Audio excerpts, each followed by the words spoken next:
This is Rudy Yazzie speaking. I'm going to the Hindu Temple Society of New Mexico.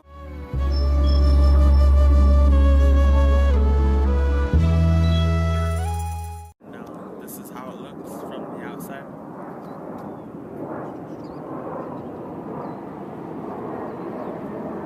Aarati Kunja Bihari ki. Awesome. And what did you expect your mom to give in return? Nothing. See, that's what makes it seva. Is there something for returning? We haven't breakthrough. Say that again? You're embarrassing your mom, I can see that, but I'm not saying that. So seva is when you go give something to someone or do something for someone else without expecting anything in return. Do you have such opportunities at school? Or when you go to Smith's, do they have these boxes outside before Thanksgiving where you can put some cans of food in there and it goes to people who need it? Yes. That's seva. We had that at school. You had it at school too? Yeah. So that's seva, when you're just giving it. Alright? Bihari ki ke giridhar Krishna.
I'm sitting with Deepa.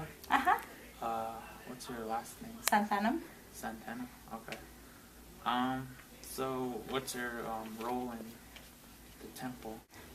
I'm the coordinator for like a Sunday school about Hinduism, which is meant for kids ages, we say 3 to onward, but we have siblings who come from when they were born.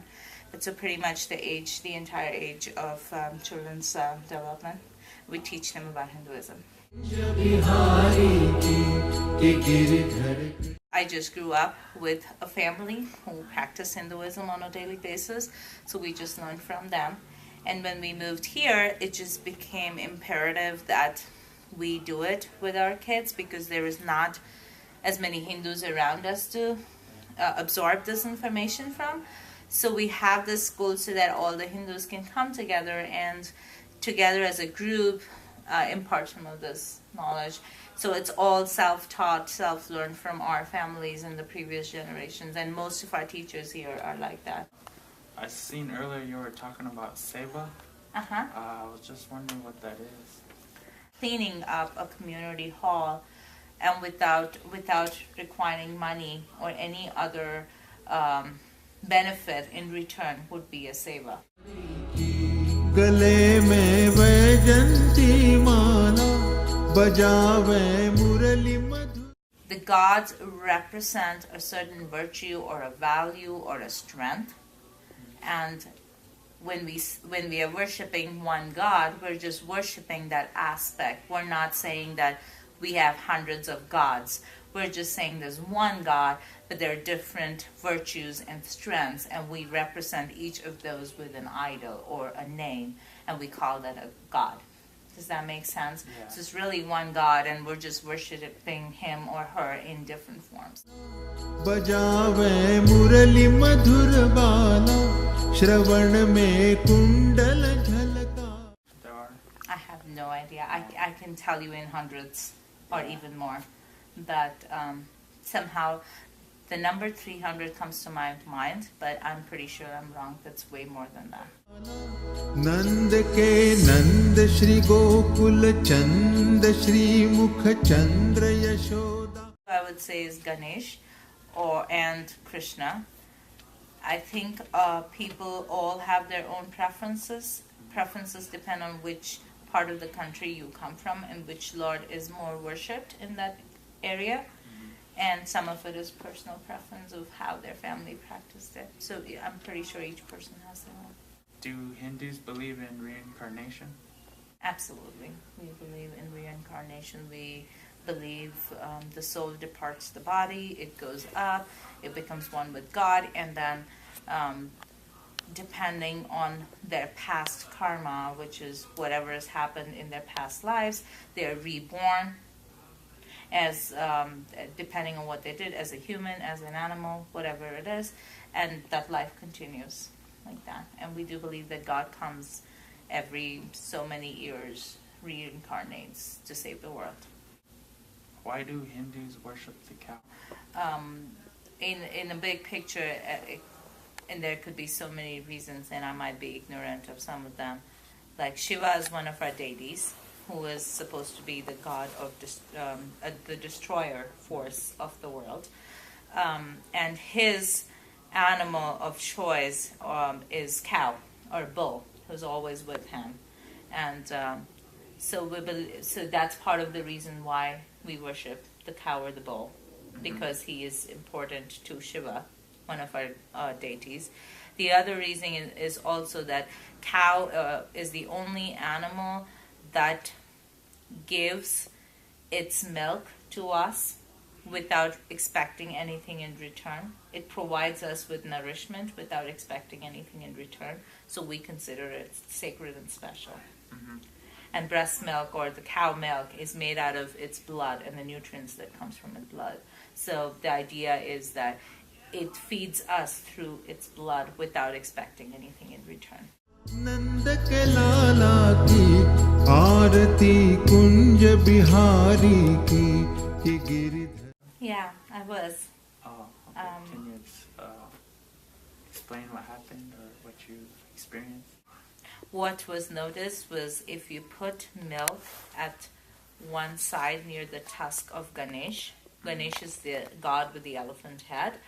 If you put, try to feed with a spoon at the edge of that, and people saw and visually saw and believed that the milk disappeared, in the sense that Ganesh drank the milk. What are the religious practices of Hinduism? There are lots and lots of religious practices based on every household and which part of the country you come from.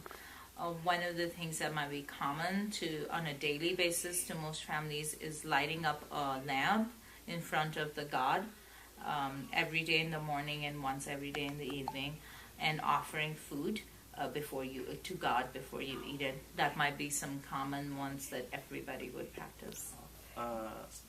Such as offering raisins after? It's raisins here, but at home it could be whatever you cooked for lunch.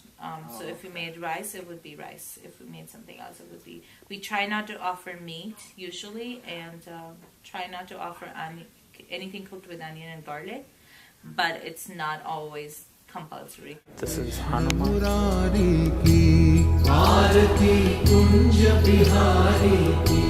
Giridhar Krishna Murari की.